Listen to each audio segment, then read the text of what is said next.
Ulug'bek Hojiahmedov ustoz bilan 2020-yil tanishganmiz.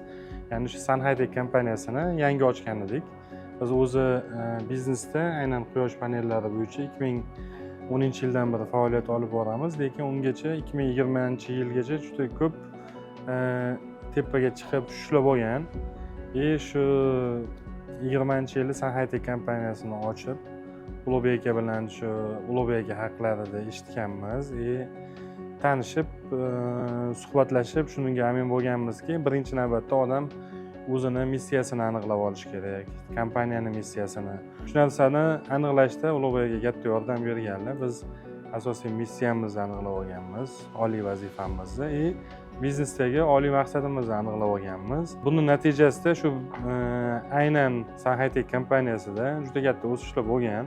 Biz asosiy shu missiyamiz, oliy vazifamiz yashil energiyani rivojlantirish orqali xalqimiz hayotiga yorug'lik, farovonlik va iqtisodiy rivojlanish ulash bo'lgan va bu maqsadimizga qaysidir ma'noda bir qismiga erishdik deb hisoblayman.